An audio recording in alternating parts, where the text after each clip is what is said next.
کوئی مظلوم پہ کرے گریہ زاری تو مانوں میں، میرا حسین تو محبت حق کا پیکر ہے، یہی حسینیت ہے۔ معزز ناظرین و سامعین، 10 محرم کا آنا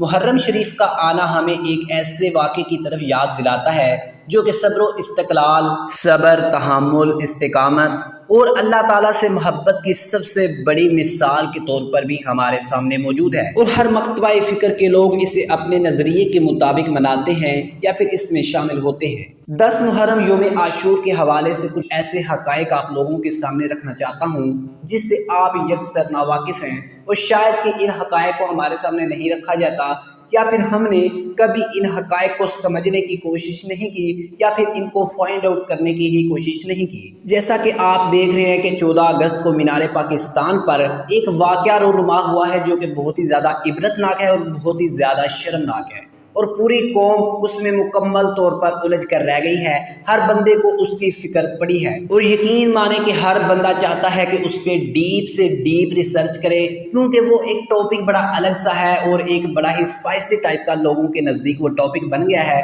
جس پہ بات کرنا ان کو اچھا لگتا ہے، جس کے بارے میں سوچنا اچھا لگتا ہے، جس کو دوسروں کے ساتھ شیئر کرنا اچھا لگتا ہے۔ اور اس حوالے سے لوگوں کی بہت ہی زیادہ ڈیپ سے ڈیپ ریسرچ سامنے آ رہی ہے۔ کوئی اسلام کے مطابق بات کرتا ہے تو کوئی انسانی نفسیات کے مطابق بات کرتا ہے، کوئی عورت کی نفسیات کے مطابق بات کرتا ہے، تو کوئی انسانی جنسیات کے حوالے سے بات کرتا ہے۔ یعنی ہر بندہ ہی اس وقت مفکر بنا ہوا ہے اور ریسرچر بنا ہوا ہے۔ لیکن تاریخ گواہ ہے کہ سالوں سے ہی ہم واقعہ کربلا سنتے آ رہے ہیں، حسینیت سنتے آ رہے ہیں، فلسفہ حسین سنتے آ رہے ہیں، لیکن اس حوالے سے ہم نے کبھی بھی کچھ بھی اپنی طرف سے کھوجنے کی زحمت ہی نہیں کی، اپنی طرف سے کچھ سوچنے کی کوشش ہی نہیں کی، کیونکہ یہ ٹاپک ذرا ہمارے مزاج سے ہٹ کر کے ہے۔ کیا ہے کہ سال بعد آیا موقع تو اس کو اپنے عقیدے کے مطابق اور اپنی سوچ کے مطابق ہم نے منا لیا۔ یہی سب سے بڑا ہمارا جو ہے وہ فرض رہ گیا ہے، اور یہی ہماری سب سے بڑی ذمہ داری رہ گئی ہے۔ یہ ٹاپک بہت ہی زیادہ لمبا ہے اور انٹرسٹنگ بھی ہے، اور اس کے پیچھے جو بیہائنڈ دا سین ایسے فیکٹس ہیں وہ بھی لوگوں کے سامنے اگر رکھے جائیں تو بہت ہی زیادہ ٹائم ٹیکنگ کام ہے۔ تو ان شارٹ میں ایک جملہ دے کر کے، ایک پوائنٹ دے کر کے آپ لوگوں کے سامنے کچھ چیز رکھنا چاہتا ہوں۔ اگر آپ لوگوں کو سمجھ آ جائے تو امید ہے کہ آپ کو یہ ویڈیو بھی سمجھ آ جائے گی اور فلسفہ حسین بھی آپ کو سمجھ آ جائے گا۔ جیسا کہ میں نے بتایا کہ اس محرم کو ہر مکتبہ فکر کا بندہ اپنی سوچ کے مطابق اور اپنے عقیدے کے مطابق مناتا ہے، تو کسی کا کوئی عقیدہ ہو سکتا ہے، کسی کا کوئی بھی ہو سکتا ہے، لیکن ایک بات کو یاد رکھا جائے کہ جو حسینیت ہے، جو کہ فلسفہ حسین ہے، وہ کسی بھی فرقے کا محتاج نہیں ہے، اور نہ ہی کسی فرقے کے اندر اس کو بند کیا جا سکتا ہے، بلکہ اسے تو احساس، محبت اور انسانیت کے زاویے سے ہی دیکھنا چاہیے، تبھی یہ زاویے سے ہی دیکھنے سے سمجھ آ سکتا ہے۔ کیونکہ اس حوالے سے بہت سے ایسے حقائق ہیں جو ہم سے پوشیدہ ہیں، اور ہم نے ان کو ایکسپوز کرنے کی کبھی کوشش نہیں کی، کبھی سوچنے کی کوشش نہیں کی۔ کیا کبھی آپ نے سوچا ہے کہ شہادت حسین جو ہے اس کا فلسفہ کیا ہے، اس کے پیچھے کا بیک گراؤنڈ کیا ہے؟ یا پھر آپ کو یہی نظر آتا ہے، ایک یزید کی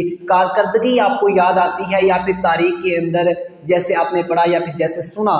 آپ اس کو جوں کا تو ہی ریپیٹ کر رہے ہیں؟ اگر قرآن مجید کا مطالعہ کیا جائے تو پتہ چلتا ہے کہ جو شہید ہوتا ہے وہ زندہ ہوتا ہے، اور شہید کی زندگی کا مقصد بھی اور مرنے کا مقصد بھی اور شہادت نوش کرنے کا مقصد بھی، اور یہ تمام بیک گراؤنڈز جو ہوتے ہیں، یہ تمام کا تمام مقاصد جو ہے وہ اللہ تعالیٰ کی رضا کی خاطر اور اللہ تعالیٰ کی خوشی سے ہی جڑے ہوتے ہیں۔ مطلب شہادت ہے ہی وہی کہ آپ اللہ تعالیٰ کا دین جو ہے اس زمین پر نافذ کرنے کی کوشش میں اللہ کی راہ میں مارے جائیں، اسے شہادت کہتے ہیں۔ اللہ کی رضا کے لیے، اللہ کے دین کی سربلندی کے لیے آپ شہادت نوش کر لیں، یہ شہادت ہے۔ تو اس پوائنٹ پہ میں جا کر کے آپ لوگوں سے پوچھتا ہوں، استفسار کرتا ہوں، اور اس کا جواب جو ہے آپ کمنٹ سیکشن میں ہمیں ضرور دیجیے گا کہ اس حوالے سے آپ لوگوں کا کیا کہنا ہے کہ جو شہید ہے وہ اللہ کی راہ میں شہادت نوش کر رہا ہے، اللہ کے راستے میں جا کر کے وہ شہید ہو رہا ہے، اس کی زندگی کا مقصد